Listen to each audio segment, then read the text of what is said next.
পানি যারা প্রবাহ করাবে তারা বুঝবে যে খালটা কতটুকুন গভীর করতে হবে আর বা কতটুকুন প্রশস্ত করতে হবে। হ্যাঁ, সবচেয়ে বড় কথা হলো এতগুলো মানুষের ভোগান্তির বিপরীতে আমাকে দেখতে হবে যে কতজন মানুষের ক্ষতি তো আর কারো হবে না, কারণ সরকার এখন ক্ষতিপূরণও অনেক ভালো করে দেয়। এটা কি আমাকে দিচ্ছেন?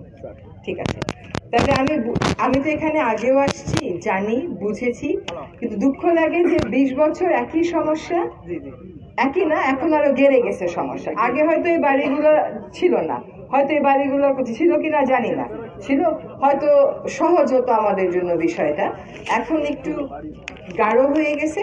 কিন্তু এই সমস্যার সমাধান করতে হবে, আর 5 লাখ লোককে তো আগে বাঁচাইতে হবে, তাই না? তো আমরা আপ্রাণ চেষ্টা করব। হ্যাঁ, আর আপনাদের কাছে এর আগে সচিব মহোদয় এসেছেন, তখনই আমার আসার কথা ছিল, আমি একটু অসুস্থ হয়ে পড়াতে আসতে পারিনি। উনি একটা পরিকল্পনা আপনাদের অনেকের সামনে উপস্থাপন করছেন, ওটা আপনারা বলছেন যে ঠিক আছে, আমরা সেই মোতাবেক কাজ শুরু করি। এখন এক্সকাভেটর নষ্ট হয়ে যায়, ভাসমান এক্সকাভেটর, এগুলো তো এটা তো আপনার দেশ, সেটা আমার একই দেশ, তো আমরা জানি, ওইটা আমরা খোঁজ খবর নিচ্ছি, ডিজি সাহেব খোঁজ খবর নিচ্ছেন, সচিব মহোদয় খোঁজ খবর নিচ্ছেন। হ্যাঁ, যত দ্রুত সম্ভব এই সমস্যার একটা স্থায়ী সমাধানের দিকে আমরা যাই। হ্যাঁ, যাতে আগামী বছর আর শুনতে না হয় বা আর কোনো বছরই শুনতে না হয় যে এই জায়গাতে এরকম জলাবদ্ধতা হয়েছে।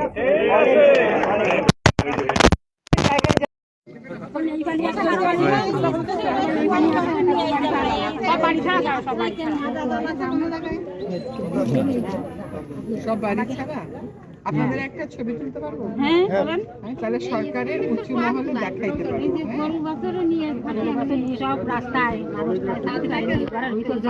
আপনারা আমাকে একটু বলেন এখন কি চান, চাওয়া কি সরকারের কাছে, কি কি চাওয়া?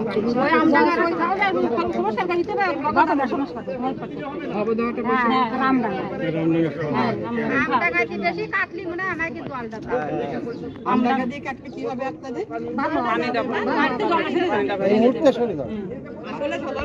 এই মুহূর্তে কি এনজিওরা আসতেছে কিস্তি নিতে? হ্যাঁ, আসতেছে। আচ্ছা, ওইটা কি একটু দেরিতে হলে ভালো হতো, তাই তো? আর এমনিতে কিস্তি আপাতত বন্ধ থাকলে ভালো হয় কিনা? হ্যাঁ, সেটা তো ভালো হয়। আর কাস্টমার লাইন বন্ধ, এমনিতে একটু কি সরকারের কোনো, বুঝেছি যে পানি নামতে হবে, সেটা বুঝেছি, কিন্তু আপাতত কোনো ত্রাণ বা কিছু চান? ত্রাণ বুঝতেছে না,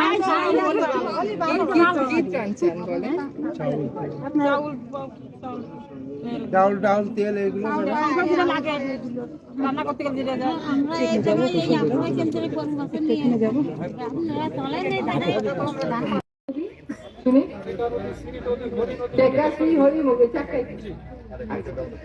প্রথম কথা কি যে এই সমস্যাটা আমি প্রথম আসছিলাম 2005 সালে, তখন থেকে আজকে 2024, তাহলে আমি ধরে নেই যে 20 বছর এই সমস্যাটা যে কাজে আমরা করছি না কেন সমস্যার সমাধানটা হয়নি।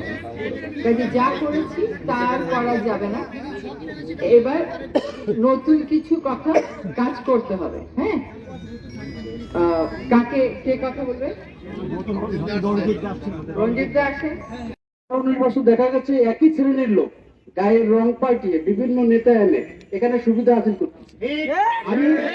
আমি স্পষ্টভাবে বলতে চাই, এই পানি উন্নয়নের বোর্ডের সহযোগিতায় তারা এই কাজগুলো করতেছে।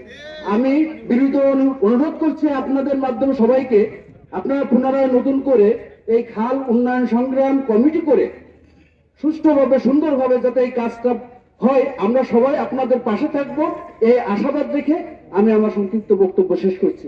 আল্লাহ। যদি পানিতে আপনার স্রোত হয়, নদীতে স্রোত হয়, তাহলে ওখানে আপনার পল্লী যাওয়ার সুযোগ থাকবে না। সর্বশেষ আপনার 96 সালে মেবি